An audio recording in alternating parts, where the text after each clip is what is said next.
What up, Death Chart? It's your boy, young broadcaster Jared Young, here on the set of the 2 Point Perspective with my co-host Myles on the mic, Myles Sweeney, for episode 36. 36. We got the John Father behind the camera. Thank you, John, for always being here. Love you, John. He gave us a wave. You guys can't see. And thank you guys so much. If you tuned in last week for our draft watch party, we had a great time. I'm sure if you watched, I'm sure you had a great time seeing us do all those punishments. We apologize that you didn't get the onion. I know that the onion was a big deal. Lots of people were asking for it. We even got threats against our lives. Very popular request. Yes, for not doing the onion. So, if you guys want to see the onion at some point in the future, I think we're probably gonna have to put a goal behind it. Maybe a subscriber goal or something like that. Donation goal. Yeah, what do you think, Myles? All the above. Yeah. Mm-hmm. Yep. Because we are going to eat the onion at some point. I feel like there's no way that we're going to get around not eating the onion. It's going to have to happen. Yeah. We ate hot sauce. I did a shoey. You shotgun the beer. You ran in place. There was something else. There's one other thing that we did. Oh, we had Stevie on the show. If you guys missed that last week, we had Stevie made her appearance twice, actually. Yes, she was very loud. But we had a great time. I had a great time. It was a long episode, so I don't blame you guys if you don't want to go back and watch it, but you should because it's pretty funny actually. Well, we got pretty funny moments. We got clips of the good moments. Right. You guys can see the little snippets. So real quick, I just want to jump in, let the visual viewers know for the live and for the final product. It looks like some of our personal cams are just having some flickers, but I don't want to start messing around with the equipment right now, so just an apology for that. It's not a big deal. It's just slight flickers. You might see them. Just know that it's on our radar. Thank you, John. great PSA. The cameras might flicker, but the light of the show shines forever. So, Jared, especially off our fluorescent skin. Yeah, exactly. Well, Myles, let's jump right into our dual threat bet. Yeah. I won last week. Pretty happy about that. 6-4. Yes. So feeling good. You're 4-6. Obviously we're back to where it belongs, right? Mm-hmm. With a 2 point, me having a 2 point lead. Everything is right with the world. Do you agree? No. But you know what? Wow, the world isn't perfect. You're off base. No, I'm on base. I'm gonna hit a good little triple here. I need to get back to 500. You think you're gonna hit a triple? Yeah. Really? You should have had me on your softball team. Washoe balls. But yeah, I think it's a long playoff. It is a long playoff. And in fact, we're starting to push into the later end of the first round into the second round. We're going to talk about that this week. But our game for this week is the Cavs at the Raptors. Yes. Is that Saturday night's game? That's Friday's game. Okay, yeah. Friday's game. And that's the only one that we could find that was guaranteed because everyone else was kind of still up in the air, 6-7, about what they were going to do. So, Myles, let's flip the coin. Yes, sir. All right, call it in the air. Okay. Ready? Mm-hmm. Tails. It was tails. Woo! Right. Mama. This never happens. Like whenever I draw, I don't get it. Here, let me mix these up real quick. Gotta get them all nice and mixy. Chef Boyardee. Oh yeah, over here. All right, Myles. All right, I'm not even. See what you got. Scotty Barnes plus 7.5 rebounds. Okay, all right. I think that's a gimme. I think so you too. You got that one on lock. Yeah. He needs to yell "gimme" every time the ball hits off the rim because he needs to get those boards for your boy. But yeah, considering the hole I was in, and we bring this up every week, I am still very happy. You were what, down 4-0? Yeah. Yeah. Well, you made a small comeback. You made a small comeback. It won't last for long. Don't worry. Jared, you are such a cute dreamer. But well, I think I'm also such a nice guy too. You are. Yeah, you're a very sweet boy. But speaking of dreams, my dreams were crushed, but your dreams are still alive when it comes to the NBA playoffs. Yes. Because, your Suns got swept. My Suns got swept. Yeah, the broom was out even before the series started. You know what? And I was gonna bring a broom to set today, and I forgot. Dang it. I had the That's sweep. fine. I had the sweep broom ready. Well, My Celtics though did not sweep. In fact, they did not go to 5 games like they should have. They led almost all of game 5. They led almost all of game 5, and then as soon as the fourth quarter comes around, they blew it. So that was yeah. pretty disappointing. And we'll get into some of that right now. But Miles, why don't you start us off with the West? Yeah, so just to kick it off, I'm going to start with the series that are already over. Like we said, Thunder sweep the Suns. They're going to play the winner of the Lakers or the Rockets. And I don't think that, not really a lot of analysis needs to be given into this. OKC is just a complete roster. They have playmakers everywhere, great head coach, and just the Suns could not get out of their own way. Devin Booker has been very inconsistent. Jalen Green was actually the one who was keeping them afloat, and and he definitely had some mishaps. Dylan Brooks is Dylan Brooks. You see all the stuff about after that series, Shea is posting on a story, taunting Brooks. But I think that series was over before it even started. I would say the same thing, even if the Warriors were the ones playing in that game. Right. But there was all the officiating controversy, which I think, yeah, it's a problem, but it didn't affect the series. Maybe the Suns win a game, but they were never going to overcome Oklahoma City. So we got that one. Do you want me to cover all the West? Do you want to go one and one? Okay. Yeah. This is going to be quick for me. So Spurs beat the Trailblazers in 5. They're going to play the winner of Denver and Minnesota.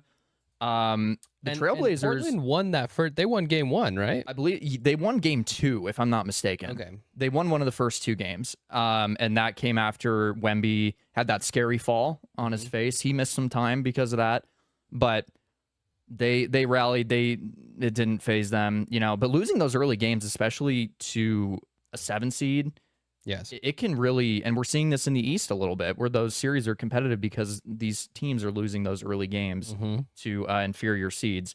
But yeah, Trailblazers, they played really well, and that was definitely the favorable matchup for whoever that play-in game, whoever was going to win that between Portland and Phoenix. So they did put up a good fight. They could have taken more advantage of Wemby being out, but at the end of the day, there's so much more than just one player in the NBA.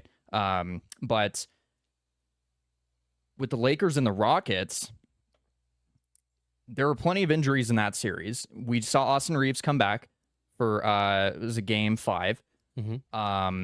Kevin Durant has only played 1 game this series. Luka. Well, thank you guys. Sorry about that, guys. We're coming back from some technical difficulties, but we're gonna pick up right where we left off. So, Miles, why don't you finish us up with the West? So, yes, we covered the Thunder and Suns, Spurs and Trailblazers. We were getting into the Lakers and Rockets and how, basically, in a gist, it is damn near impossible to come back from a 3-0 series deficit, but that doesn't mean you shouldn't take it lightly or be scared. I still think the Lakers will close that out because of just the daunting task for Houston, but all the pressure is on LA. They're going back to Houston for game 6, so that's going to be something to watch for sure. And then finally, to wrap it up, we got the Wolves and the Nuggets. Nuggets took game 1, and I think you and I were in agreement that Denver was going to take this series, and they are down 3-2 as of right now, with Anthony Edwards hyperextending his knee, and he's going to be out. Wow. So the Wolves, they're not just an Anthony Edwards team. They have great talent around them. You got guys like McDaniels, Naz Reid is really reliable. Gobert has actually been playing really well against Jokic. He's been giving him some fits. But the Wolves, after game 1, have won 3 straight. So their defense has been very elite. They're keeping Jokic and Murray from taking over these games. Now, Jokic is always going to get his, Murray can always get his, but it's not putting them in a position where they're losing the series, and especially without their star player. I think that's really impressive, especially for the Nuggets, who have had so much playoff experience. They are relatively more healthy than the Timberwolves right now. So yeah, they're definitely falling short right here. So we're going to see how that series shakes out. That covers the West. Now, Jared, the East is not as cut and dry as the West is right now in terms of 2 series being, finished already. You already got 2 teams ready to play in the semis, waiting for the other series to finish up, depending on how long those go. Teams like the Spurs and the Thunder could get a lot of rest if those go 7 games, which I know that they are rooting for. So the East is actually very interesting as of right now. Very competitive. We've seen some, teams like the Magic pulling off wins. Detroit's not looking that well. The Hawks were having somewhat of control before we talked about that horrific score that's going on right now, where they're down like plus 45 points. But it's been far more competitive as of right now. So it's shaken out to be very interesting. Right. Yeah. And so I'll get into the East here, Myles. Thank you for stalling there for me for a moment.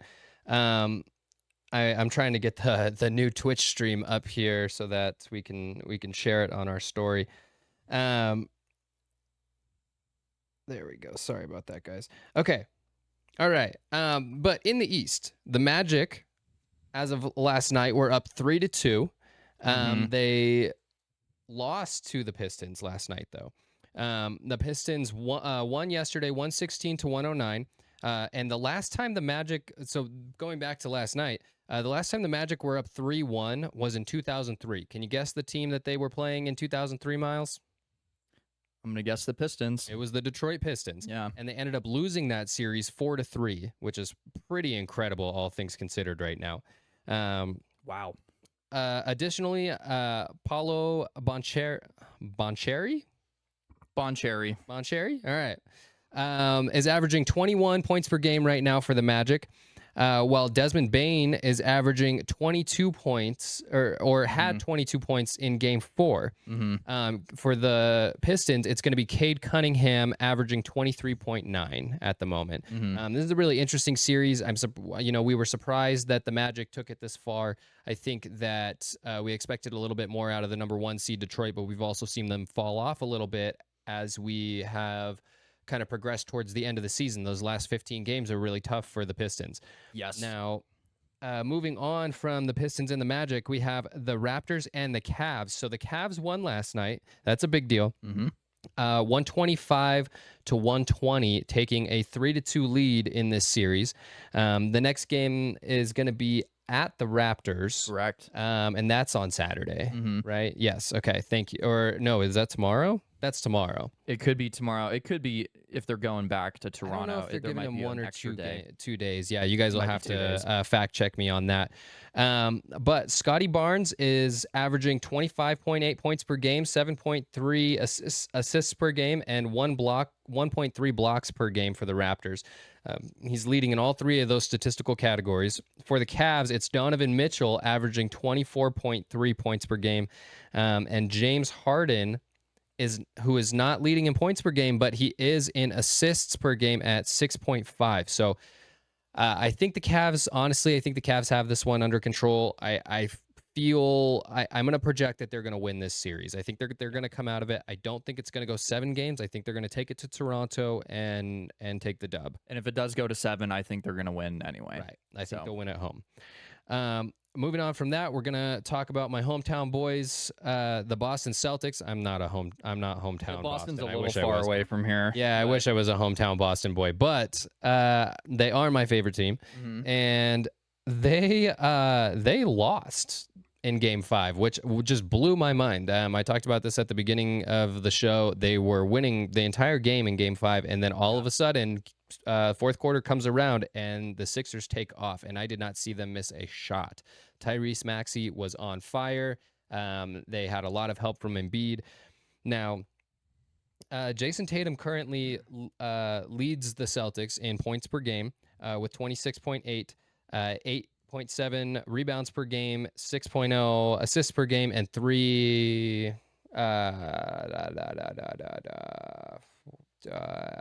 sorry, my mind blanked out there. I don't Say your sentence again, and I might be able to help you out. No, it's okay. Okay. I'm gonna let it go. I apologize. There it goes in the win. But JT's leading in 5 of 6 major categories right now, and which is a big deal, right? Where we've talked about this a lot, endlessly, pretty much, about him coming back from injury. Yeah. So it's a pretty impressive to see. Jaylen Brown is right behind him though, with 25.8 points per game in this series, and he's shooting 46.7% from field goal, which is pretty impressive, especially here in the playoffs against a seemingly a tough Sixers team, right? For the Sixers, it's Joel Embiid shooting 29.5 points per game. That's pretty good too. It leads all other players in this series. Now, keep in mind, Joel has not had that many games, so his statistical average is obviously going to be higher. Tyrese Maxey is averaging 25.8 points per game, and this is a big stat that I don't think that a lot of people are looking at.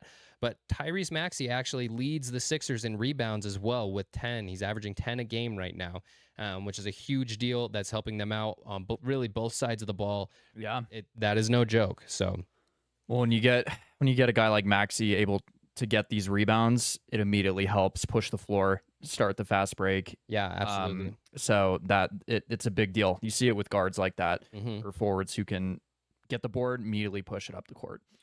And finally, we've got the Knicks and the Hawks. Now, this is the game we were just talking about. The Knicks were up 83-35. Is that correct? When we just checked, and that was at 1-0. Yeah. That's, first of all, terrible. Mhm. What are the Hawks doing? They've played so well up to this point. Yeah. That's pretty embarrassing, I would have to say. Jalen Brunson leads the Knicks with 28.2 points per game, 5.2 assists per game, and he had 39 points and 8 assists in Game 5. Those are huge numbers, right? Yeah. Huge numbers. Those are things that are going to propel this team to a conference final. Next on my list, I got Karl Anthony Towns averaging 11.4 rebounds per game and 1.6 blocks per game. And for the Hawks, we got CJ McCollum coming in at 20.8 points per game. That's all that tells me, is that they're spreading the ball around a little bit more than the Knicks probably are. And Jonathan Kuminga, who we've talked about a lot this season, is averaging 14.2 points per game. Now, that doesn't seem like a lot, but Kuminga is shooting 49.1% from field goal. He had a huge Game 3 with 21 points, and he was shooting 64.3% in that game. Is that good? Yeah, right? That's good. Tell me about it. Yeah, that's a sad way to see Atlanta go out with how much fight they put up against a team like New York, who was and are one of the favorites to win the championship. It's been an interesting first round all around, both East and West. But we have our own little playoff coming up here. It's one that we've never done before. It's one we had planned for the draft stream. Mm-hmm. We never got around to it. We were just tagging this the headphone game. Yeah, we don't really have anything else for this. So basically what it is Myles and I each wrote down 2 sentences, and the other person is going to put on the headphones, and I say the sentence, and Myles has to guess what the sentence is. Mm-hmm. This should be pretty funny because, well, you'll see. And we're not natural lip readers either, so Now, Myles, I'll start this off just to make sure these headphones are gonna do it. Sounds good. It's gonna be really sad if they don't. But these are pretty soundproof. They work pretty well for me. So, and let me get some music going. We did a 15 word limit on each sentence. All right. So I'm gonna try to lead you through this. Hold on. I'm getting interference. Oh man, we're all over the Disconnect me place from today. The Bluetooth over there.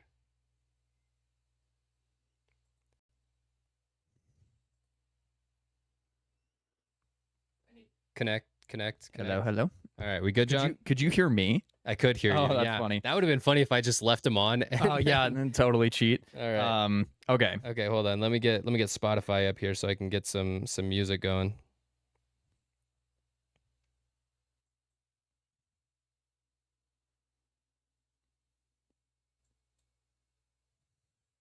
Okay. Okay. Ready? I'm gonna try to enunciate as much as possible. We're gonna try to get him here. All right. Imagine if Jaquiski Tart did not drop that interception against the Rams in 2022. Any idea? Can you say it again? Imagine if Jaquiski Tart did not drop that interception against the Rams. Imagine if Jaquiski Tart. Jaquiski. Jordy Nelson. Jaquiski. Jordy. Ja. Ja. Que. Jaquiski. You know who this is? Who? Jaquiski. Joel. Jaquiski. Drinking. All right, we'll ixnay that. It rhymes with Is this? It does. Yeah. Okay. Imagine if Tart. Charlie. Tart. Tart.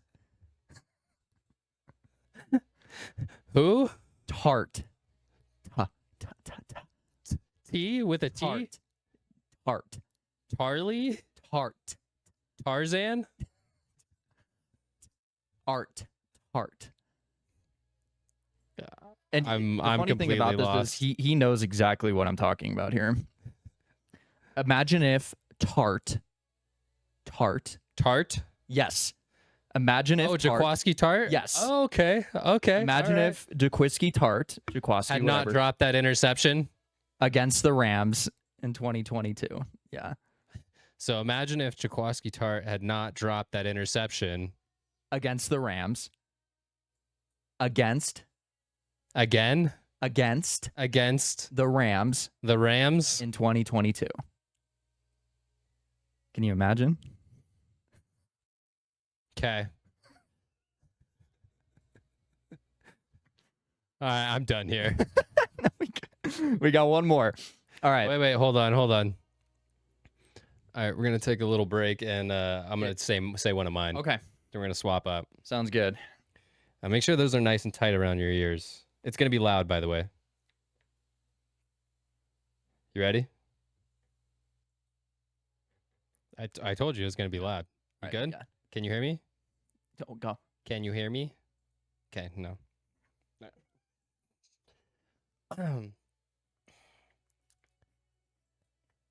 The Cardinals are ass and always will be.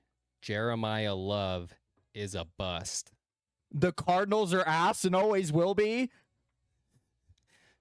Jeremiah Love is a bust. Jeremiah Love is a bust. Dang, that was pretty good. Is that everything? Ding, ding, ding, ding, ding, ding. That was it? Just because the music is loud doesn't mean the rest of the room. That's some loud music. Good. That was good. What was the second part of your first one? I don't think I caught the end. I love that as soon as Miles gets the headphones on, he just immediately Starts transforms screaming. into an 85-year-old man trying to figure out how to work his Bluetooth. So, the Cardinals are ass. Hello? Well, the second half of mine was imagine if Tart did not drop that interception against the Rams in 2022. Oh, in 2022. Yes. Okay, that Yeah, was the yeah. part that I missed. Mhm. Yeah, well, thank you for that, Miles. Yeah, imagine. I know. Imagine. Want to bring back some good memories. All right. All right. Hold on. Let me get the music going here. All right. Ready? Okay. Oh my God. Oh my God. Kyler Murray is the cutest quarterback west of the Mississippi. Kyler Murray is the cutest quarterback I've ever seen. West of the Mississippi. West. What? West. What? West. West. Wet? West. W-E-T wet? No. West. What? West. West. West. West of the Mississippi. Oh my God, Kyler Murray is the cutest quarterback I've ever seen. Close. is the cutest quarterback west. What? West. What? How do I? Jared only knows one word that sounds like that. Yeah. So we have north, south, Above or below? north, North? south. Oh, west. West. West of the Mississippi? Yes. Oh. That's a really nice thing to say about Kyler. Yeah, he is cute. He's like a little baby. That's why Yeah. they get him a car seat for the Exactly. plane. Exactly. You got that pretty quick. I think it's because you already think that he's so cute. I was like, Miles, you're saying the same word. I'm like, what are you talking? Here, flip him around. And then you got that little circle button. That'll start it for you. Okay. Just tap it. That's okay. I'll start it for you. Don't worry about it.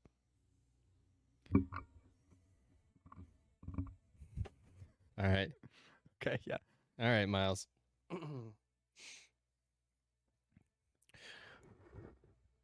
No, I'm just kidding. The Suns got swept like trash, and we're not even surprised. I think you said something about trash.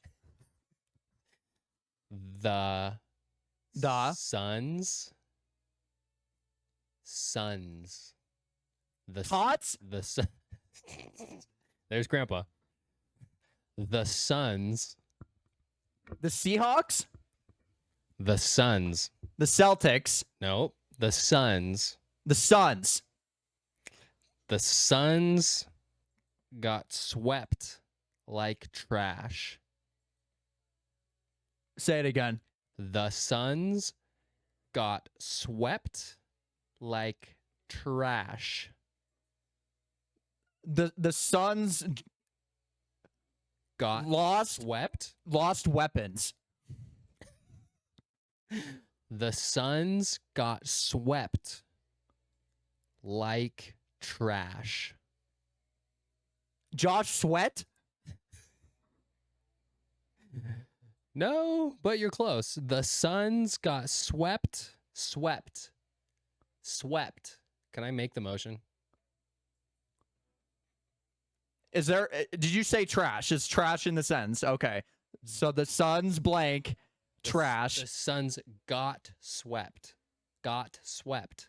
The Suns talked trash No. and got swept. No. Oh, okay. The Suns got swept The Suns got swept like trash. because they're trash. Like trash. And we're not even surprised. This song is really good. I'm like kind of distracted. The Okay. Suns Got swept got swept like trash. because they're trash. In the trash. And we're not even surprised. And we're not. It looked like you said wiener. Okay, the Suns got swept. Like trash. Like trash. Like trash. Something, wait. Song's changing. That's okay. I'll give you a freebie. The Suns got swept like trash. It came on right on the part I needed. The Suns got swept. Like trash. Just say trash. Because they're trash. Okay. Close enough. Okay. And we're not even surprised. And Miles. And Wait, you say it.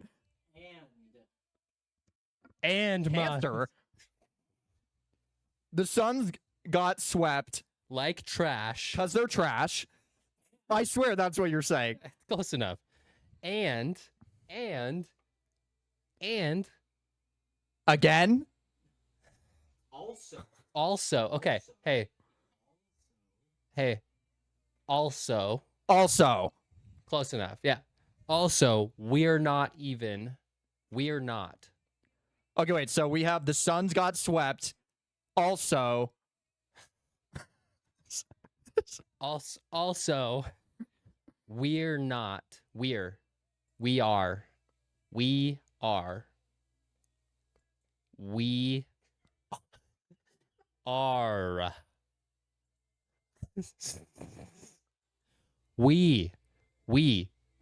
When We we okay are are not not even surprised. surprised. Oh, the Suns got swept and we're not even surprised. The Suns got swept like trash and we're not even surprised. My favorite part of that whole segment is Miles staring at you with childlike wonder in his eyes and then yelling. It sounds like you said wiener. It really did. Oh my god, man. I love the excitement in your face though too as we're doing Dude, that. that look hard when you that figure look it is out. unmatched. Oh my god. Excited. You literally looked like your mom just told you that you get to go to Disneyland and you're like 11 years old. You're just staring at Jared so excited. I'm like sitting here, I'm like, and Miles, and oh man. Oh, that was good. That's hard. funny. That is hard. Yeah, it is hard. Oh man. That was good. I think was it's good. All right. easier because we both knew like we were doing sports ones. Right. So like you kind of knew what to look for. But if you just said something like completely irrelevant to anything in existence, I would have no idea. But oh man, that was good. Yeah, that That was good. fun. Well, we talked plenty about the NFC West in that game. How do we even measure a winner or a loser for that? I think I definitely lost on that last one. What do you think, John? Honestly, my take, we're all winners after that one. That was a Thank good, you, John. that was That a is good bit. Yeah, That is a good team bit. morale. I like that one. I think that we should keep that going. Yeah, that's fun. That I don't even remember what that song's called, but whatever song that is, that came on. I was like so distracted because I was like, "This is a banger." Yeah, What were you doing just then? trying to sing. Like I don't Is know the that- name of the song or the artist or the That's words. why you will never get up and sing when we go to karaoke, Miles. Well, I don't want to like sign a record deal in front of everybody. That'd be Oh, be kind trust of me, Miles. embarrassing. I don't think you have to worry about that. Based off of what you just showed us, I don't think we have to worry about. Well, you know that what? At very the end of the much. day, like John Father said, we're all winners. But It's a loser mentality. we're doing our draft grades of the NFC West, where there were not a lot of winners, in my opinion. Fair. Now we're doing this in the same order. We're going to start with your 49ers. Okay. And I gave them a C. Flat Okay. out C. Like passing, but That's fair. nothing wowing me. You know, didn't do the extra credit on the back of the page. I think them trading back, yeah, you can like I think you recuperate more assets because you're already in the back half of the first round. And you know, we talked about Scrimbling. That's who they wanted, Mhm. correct?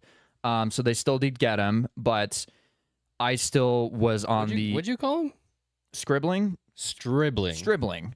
Yeah, he's not Scriblio. But I Sorry, think I can't let you disrespect our No, first it's pick fine. like that. No, it's fine. Well, you called Jeremiah Love a bust, and that kind of hurt my feelings.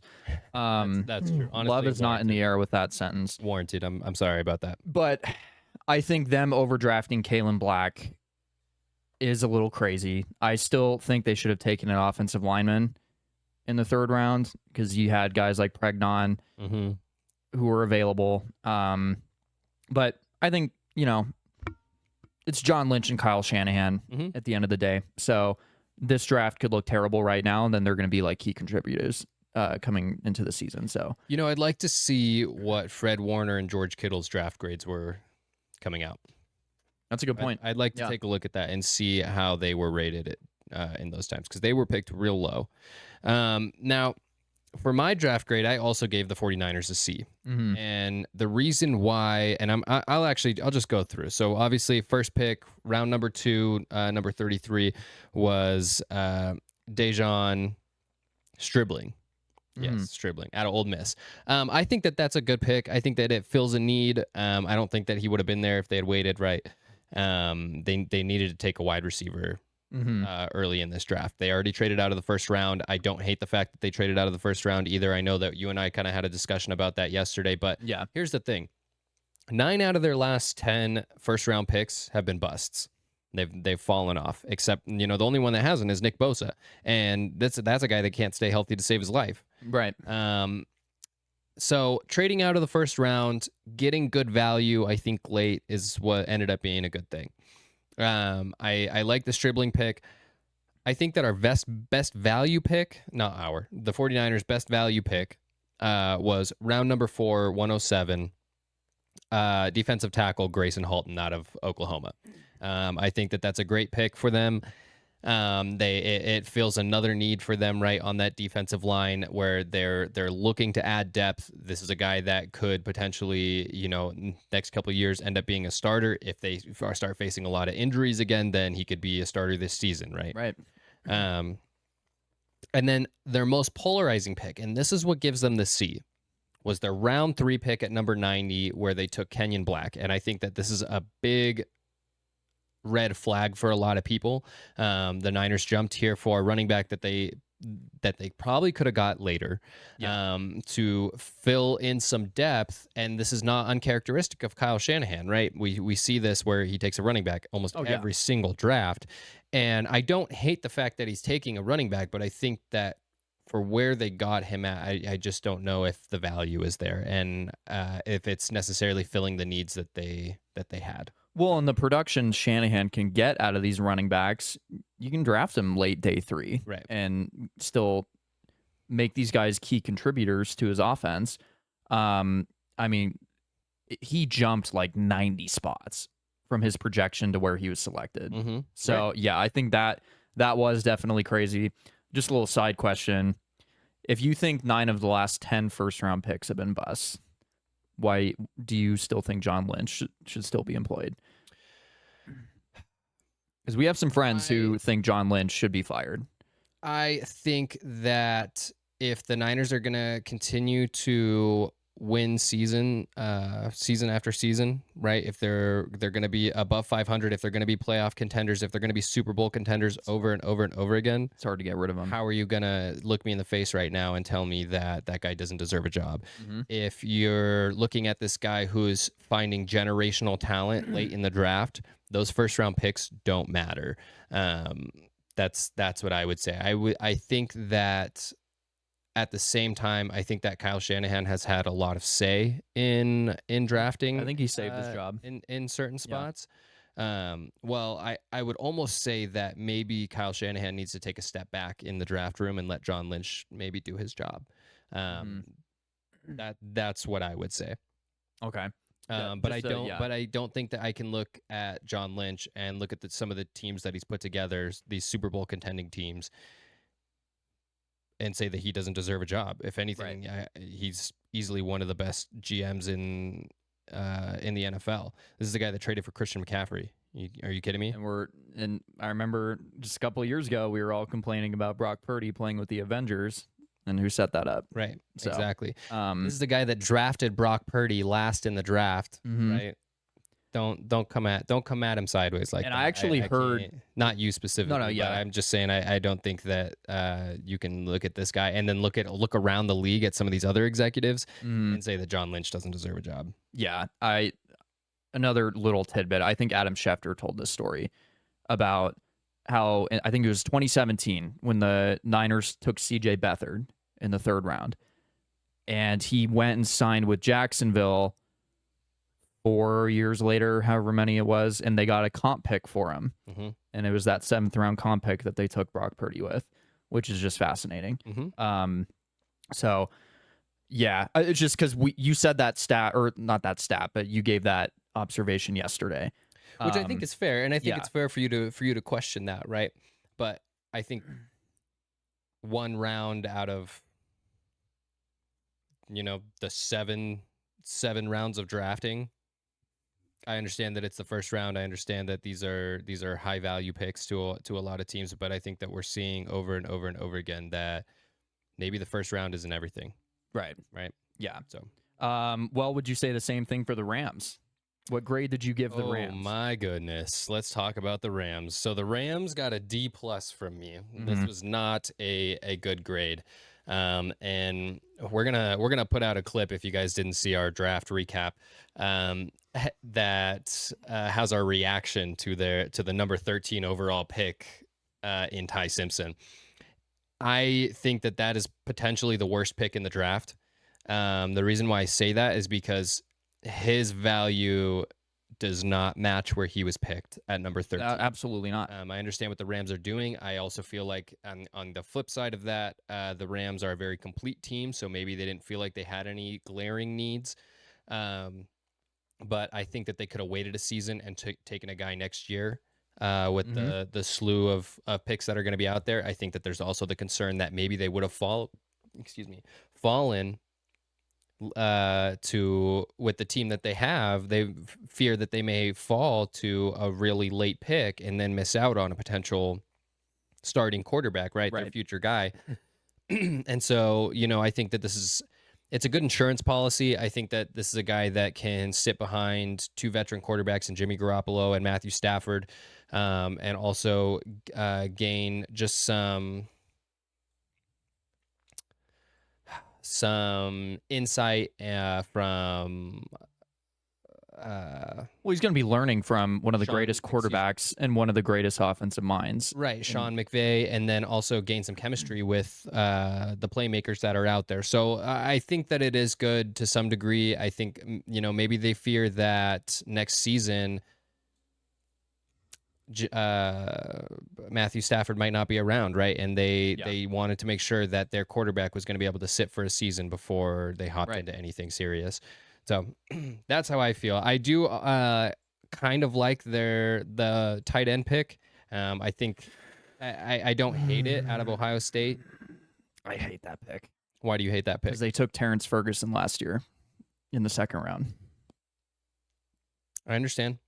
Now, and that's a very tight end centric offense. It is. So it's hard for me to point and laugh and criticize the Rams when you have Les Snead and Sean McVay, who have been a dominant team in this division for almost 10 years. That's a high velocity offense. It is. So it's hard for me. I can sit here and say that that's bad value with Ty Simpson. It is. Tell me what other need they maybe should have got at that pick though. What other need could they have filled? You can't tell me running back. Can't tell me wide receiver. Oh, I would say wide receiver. I think they could have taken a wide receiver. They got Puka Nacua and Devontae Adams right now, and Puka Nacua, who's had off-season issues, and an older Devontae Adams. I don't think that it would have been as an insurance policy. So Which is the same thing you're doing. I guess I understand that, but you're still adding a pass catcher to your arsenal, right? Mm-hmm.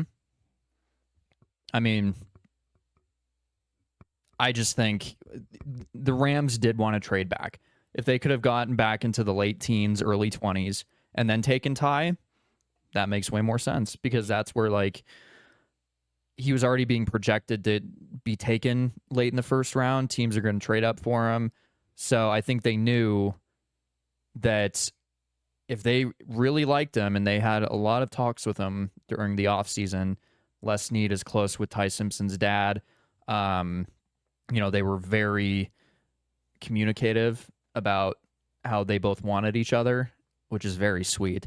But I think they knew just at that point, and I think my live reaction was, oh God, because it's the Rams. The Rams have daddied the Cardinals for a long time. So I just know Sean McVay, he's going to make that work. I can't sit here and be like, that's a bad pick, even though I think it's a bad pick because I think it's going to work out. But I gave him a D+, same as you. I think overdrafting Ty right there is gross. I think them taking a tight end in the second round 2 years in a row isn't the best value. And they didn't take the only receiver they took was in the 7th round. Now, what grade did you give them? I gave him a D+, same as you. Yeah. All right. What'd you give the Seahawks? I give the Seahawks a B. I think talking about complete teams, I think they filled their hole really well with Jadarian Price at the last pick of the first round. Right. Jeremiah Love's backup at Notre Dame. Kenneth Walker's out the door. If you're going to say goodbye to your Super Bowl MVP, I think, especially with the cachet the Seahawks have now, you can fill that hole early. I think also they really shored up their secondary with their 2nd and 3rd round picks. I think that those are great moves for them. So. Yes, John, can you do our puzzle piece for us, if you do not mind? But yeah. That's all I have to say about the Seahawks. I think they had a good draft. I gave them a B as well. What do you got for the Cardinals? I gave the Cardinals a C+. Okay. Now I did feel that they inch out the Niners just a little bit, because I think in terms of positional value earlier on, I think they just won by a smidge. But I didn't want to give the Niners a C+ and the Cardinals a B- because that sounded a little too high. So I'm going to go Cardinals C+. Jeremiah Love, that's not good positional value, in my opinion. He's not a premier position. I don't think that it is either. And I think that he's joining now a crowded running back room. I don't think that fills a need that they had at that spot. And I think that if they were like, well, what do? We have the number 3 pick, trade it away. I think that's definitely what they wanted to do. Yeah. They wanted to trade it away or take a tackle. But with David Bailey... So this is my other issue. They didn't wait to take an offensive lineman, right? They took a guard in the 2nd round. Correct. But they waited until the 7th round to take a tackle. Yeah, which is why I called the Beck pick into question, because you still had some options. Yeah, you're going to have to develop them, but you have a traffic cone as a right tackle right now. I just don't know if they filled their position needs well. I do actually low-key kind of like the Beck pick. I know that you were on the fence about it, but I actually kind of like Beck. And for the viewers out there, I called that, by the way, 2 weeks ago. Yeah, you did. I called that in my projection. I at that pick actually, round 3. What was it? 165. Okay. I don't know. I just like that pick. I think that he fills a need for them in that backup spot, at least for now. Depending on what their coaching situation ends up looking like here in the next couple of years, I think that he could develop into an NFL caliber quarterback. He led Miami through an impossible college playoffs, and then was able to get to the national championship. Obviously, they lost to the best team in college football, right? Which was Indiana, and he's thrown crucial picks. He did it in Georgia. He did it in Miami. But his best season, the thing is, was with Georgia when he had Brock Bowers and Ladd McConkey. If he can just be the game manager, where you're going to have a Trey McBride and a Michael Wilson and or Marv if he ascends, I think he can be very serviceable. And they're going to have hopefully a solid run game. You better hope with the money they're paying Jeremiah Love. Oh my God, that's the other thing. They're paying Jeremiah Love. He's the highest paid running back now in the by far the most guaranteed money. Oh my God. Now, that doesn't upset me, because we see the and we talked about this yesterday. We see the salary cap go up every year. That $50 million is going to be spread out through his rookie contract. Now, here's the thing, though. If he ends up being a bust, then you're losing all of that money, and you're back to the position where you were before, where you're continuing to try to rebuild, and you don't even have the money to do it. They're going to have a lot of cap space next season. I mean, if they go balls to the wall next season and they're spending money left and right, and Jeremiah Love is a bust, then yeah, that's going to look really bad, and Monty Austin Ford will be fired. But I think just in terms of they weren't going to be able to trade back with Arvel Reese being the player on the board. If it was David Bailey, I think they could have. They were just going to go BPA because, you could have taken Maui Noah or Fano or Proctor, like any of these tackles who they wanted to take, but you'd be reaching like crazy. Right. And this sparks the fan base. It's going to make people re-up season tickets, make people want to go to the games. And on paper, that's a fun offense for sure. For sure. So, but like I said, I would say Tide barely beat out the Niners in terms of their draft grade. I think that's fair. Yeah. Now, moving on, we're going to talk about something that's kind of near and dear to my heart. And this is something we're going to try to incorporate a little bit of into every week as the season has just started. But we're going to talk about the WFA. So if you don't know what the WFA is, it's the Women's Football Alliance. It is the highest level of women's football. It's considered professional women's tackle football. And we're going to start off by talking about the Nevada Storm, who is our local team here. If you don't know a lot about women's tackle football, there's like over 70 teams across the country. It's a huge deal. They play their national championship actually at the NFL Hall of Fame Stadium. It's on ESPN, which is really cool. And I have been fortunate enough over the last 5 years to be allowed to broadcast for this team, which has been really fun. Last season, I was able to travel with them a little bit. I went down to LA, and that was super fun. And I'll be broadcasting my first game for them coming up in about 2 weeks. This upcoming Saturday is the Nevada Storm's draft kickoff party, which is going to be super fun. So if you guys want to come check that out, there'll be a raffle. They'll be posting about it. We try to post about it on our social media as well. But last Saturday was the kickoff of the season. The Nevada Storm were on the road, and they took down the Oregon Cougars 54-0. So a huge win there to start off the season. That's exactly what we want to see. And next on my list, we're going to be talking about their rival, the Cali War, down in LA. And the Cali War defeated the River City Grizzlies 65-0. Now, these sound like major blowouts, and they are. Don't get me wrong, but the way the WFA works is that they've got 3 different tiers. They've got Division 3, Division 2, and then the pro level. So Nevada and Cali are at the pro level. These are high-powered teams. Unfortunately for Oregon and River City, they are D3 teams. And so those are typically starter games, right, for these teams. But one interesting tidbit about the Cali War. So they have a new addition to their roster this season. Former Nevada Storm player Megan Vale. Drama. There's some definitely sounds like there's some drama there. And but I want to tell you a little bit about Megan Vale, because in their game against River City, she was actually player of the game, which is really exciting. Now, we weren't able to pull any stats yet. They're not up. Hopefully they'll be up by this weekend for game number 2. Well, I'm on their website right now. Let me I can see if they're updated. Yeah, see if anything got updated. But I want to talk about her stats for last season. So Megan Vale is a wide receiver, DB, running back.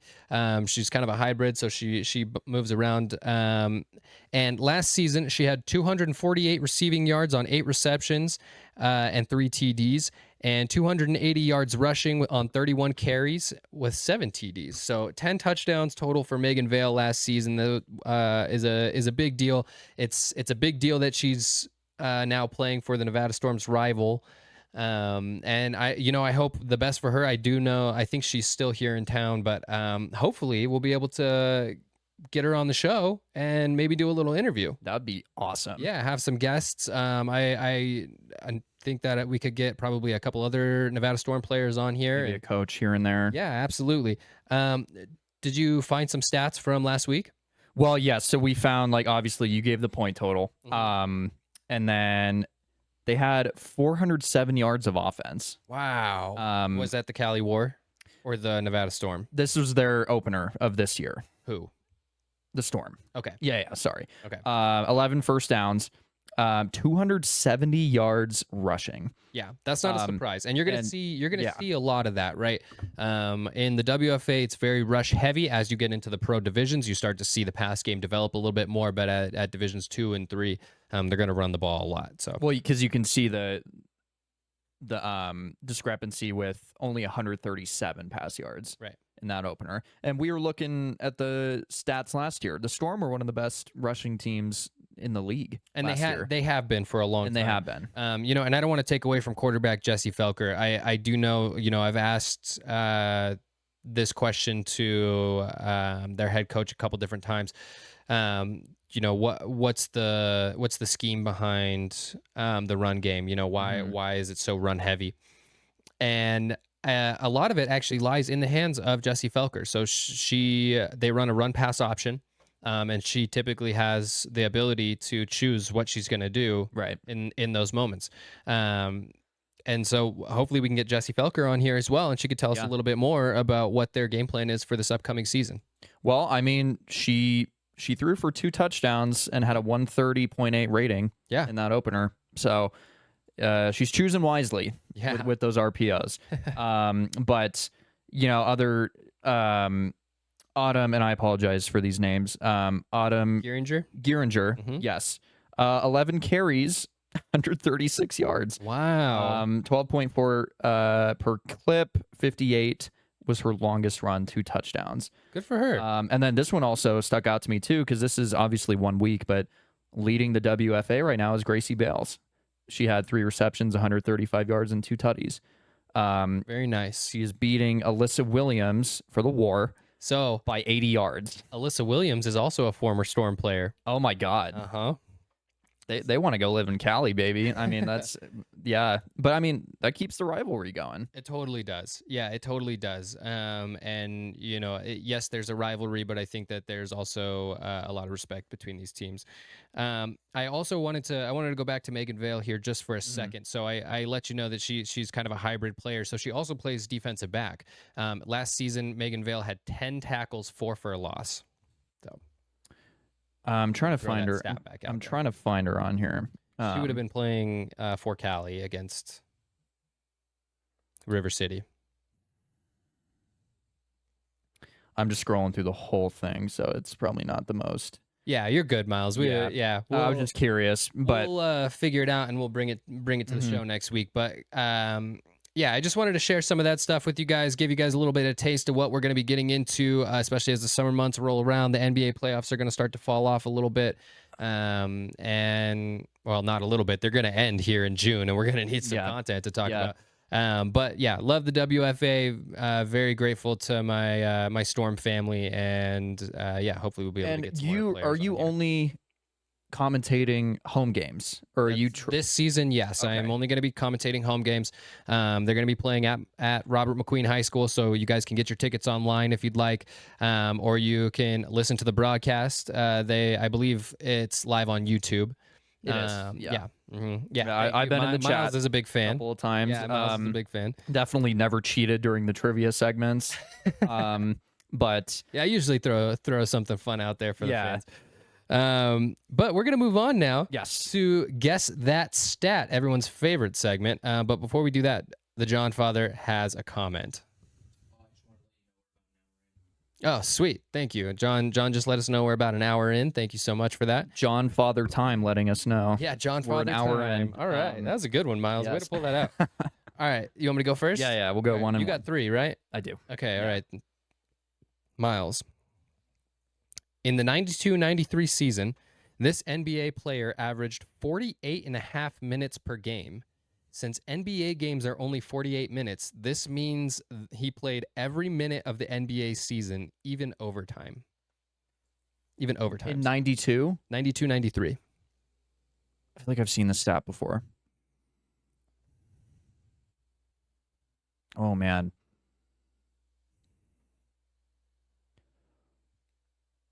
I don't think it was Jordan. It was not Jordan. Crap. You know this one. Tough. What team is he on? If you don't mind throwing me that giveaway. I don't think what conference is he in? East. Okay. Man, I might need to wave the white flag, but I'm gonna be mad because I know I've seen this before. Mm-hmm. Who is it? Wilt Chamberlain. Yeah, Mm-hmm. yeah.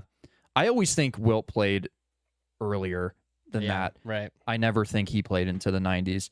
But right, I know what I've you seen got? that somewhere. Okay. It's an NFL one. This team scored 0 points despite having over 400 yards of offense. I think I already gave you this one. Is it Did the you? Cardinals? No. It's the Niners? Mm-mm. The Browns? Mm-mm. Jets? Mm-mm. It's not the Jets? Mm-mm. Giants? Nope. I'm just going to keep naming them. Well, yeah. It's the Packers? John would know this. I don't. I'm just making an educated guess. Is it the Dolphins? No, but same division. Oh, the Bills? Yeah. In 2006. Yeah, that makes sense. They were terrible for a long time. Yeah, I they mean, were awful. And Josh Allen was like, what, 9 years old? So they didn't have him just yet. But 2006? Who was the quarterback, I wonder, at that time? I don't know. Not Ryan Fitzpatrick. No. Fitzy boy. I couldn't even tell you. But yeah, that one. I had no idea. That's like, that sounds impossible. No to do. touchdowns? 400 yards. Yeah, 0 points. Wow. No, that's a No, scheme. that's coaching. Yeah, that's a scheme issue. Think of how many times you went for it on 4th down Right. and didn't get it. That defense had to be exhausted. Yeah. Oh my gosh. All right, Miles. This person has 23 gold medals, more than 161 countries. And I have a hint for you if you want it, but I want you to try to guess. Michael Phelps. It is. Yeah. You want to know what the hint was? Water. Water. Water is not the hint. I was going to say he held the record for the world's longest putt. Are you kidding me? Actually, No. I think I did know that. Yeah, it's actually it's really impressive. Yeah. Actually, it's actually one of Do the you- craziest things. I've What was seen. the record? Do you know how long it was? I don't, not off the top. Because I'm sure. I think like Dude Perfect broke that record. Yeah, I think recently. Yeah. Yeah, recently. I'm But- crazy that does that one seems kind of easy, no? Like Have you ever tried? no. The guess. the gold medal Yeah, count. Yeah, it like, was. That was a does- gimme. Doesn't Michael Phelps still hold, or if he doesn't, he recently lost the record for the most gold medals of all time. I think I want to say he did up until Who would have Like- who would it have been though? it's like on the tip of my tongue. I feel like they were either Russian or North Nope, American. Still Michael Phelps. He still holds the Yep. the record. Okay. Mhm. I think I know like who you're referring to though, because there's that other guy. I can't even tell you what country he's from, but he's also like he's broken some of like the time records. I'm pretty sure. Yeah. that Michael Phelps set. I could see that. He was like Turkish or something. I'm not sure. I'm not Turkish. Okay, this one's worded a little weird, so I'll try to nudge you in the right direction. Okay. But this player, linebacker, has 10 times more tackles than games played in his career. Ray Lewis. Yeah, he was a dog. Yes, he was. You did not want to line up against Ray No. Lewis. No, guy's that man is scary. friggin' Scary. Yeah. Yeah. Honestly, I didn't know that. I just threw out. Well, yeah, I it's just like threw one it out. was I an was just all-time gonna great. same thing. I was gonna start naming linebackers. Yeah. In the same way. All right. Miles.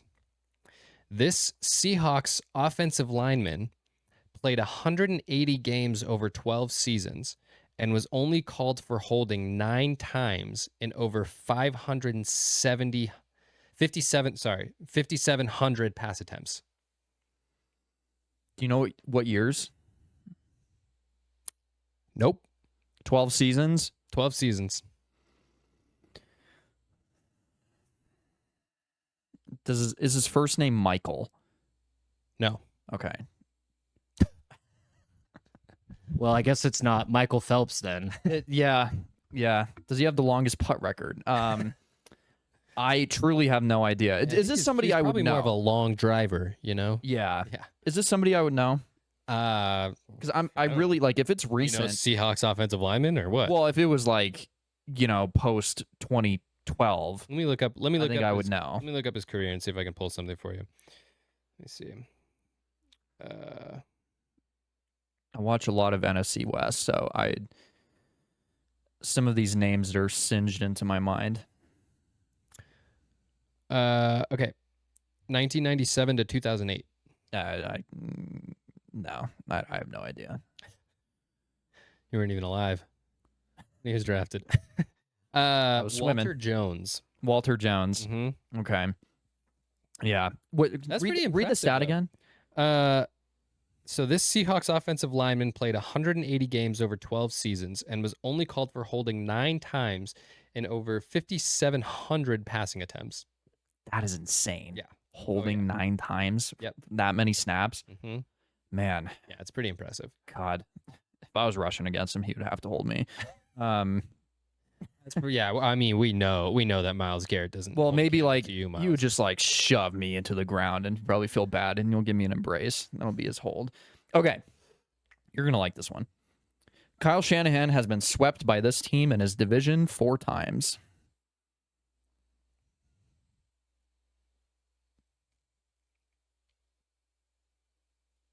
In his division. Mm-hmm. So in the NFC West. Yeah. I think they're red. 4 times? 4 times. 4? And I have a bonus one, too. By the Cardinals? Yeah. Yeah, it's probably because we're playing our backups in those games, Myles. Well, and then here's the funny one. We're putting the bench in out 2018, I believe that was Shanahan's first year. Or was it 2017? Whatever. In 2018, when the Cardinals were the worst team in the league and they had the number 1 pick, 3 wins. 2 of them were against the Niners. Okay, so here, I mean, that's hilarious. I got another question for you, Myles. In the Shanahan era, how many times have the Cardinals made the playoffs? Once. And I hold dear to that one time. In almost 10 years? They made it in 2015, 2016, and then 2021. Okay. 2015, 2016, like the whole year. And they got boat raced in both of them. But well, I appreciate the dig there. I've been digging you for weeks, actually. Oh yeah, I mean these Cardinals ones. I even got you again today. Yeah, yeah. I think that's why I read that one so easily. It's because like if I can make out Cardinals and ass, I can fill in the blanks. I think that you screamed that one. It was a little loud, a little loud. That was a good segment, though. I like that segment. That's fine. We should definitely. All right, Oh, yeah. What you got, John Father? All right, this one is for both of you guys. You guys can work together on this one. Okay. This player was a 335-pound defensive tackle who surprisingly scored 5 career rushing touchdowns as a goal line fullback. I think I know who this is. Yeah, me too. I can't remember his name. He name. played for the Chiefs. Was it the Chiefs? No, I think it was the no. Vita. Vita Vea. That is an option. Ndamukong Suh. He was. I'll give you his active years. He was active from the years 1985 to 1994. Well, I have no idea. Oh, let me think. And he. How much football was I watching back then? I could give you another like stat line that'll give you a better hint. He actually won Super Bowl in his whole career with the Chicago Bears. Walter Payton. Was it the Fridge? It was the Fridge. Yes, William Perry. Fridge. Yeah. I always, whenever I think of the Fridge, I always think of Jerome Bettis, which is a crime. Yeah, I mix that up so much. It's actually disrespectful. It is. Yeah. I know, but every time Jerome Bettis, I'm like the Fridge. I'm like, that's not right. I also said Walter Payton, the running back, Jesus Christ. Well, it's okay, Myles. It's my rocker today. Yeah, it's been a long all show. Kinds of stuff. But well, hey guys, thank you so much for tuning in. We really appreciate you guys. Don't forget to like, follow, subscribe, and sorry, John Father, are you good? Are we okay? Sorry, I saw some spastic behavior back there behind the camera. But don't forget to like, follow, subscribe. And Myles, you got anything else for the viewers? Tune in next week, same time. We'll see you next week.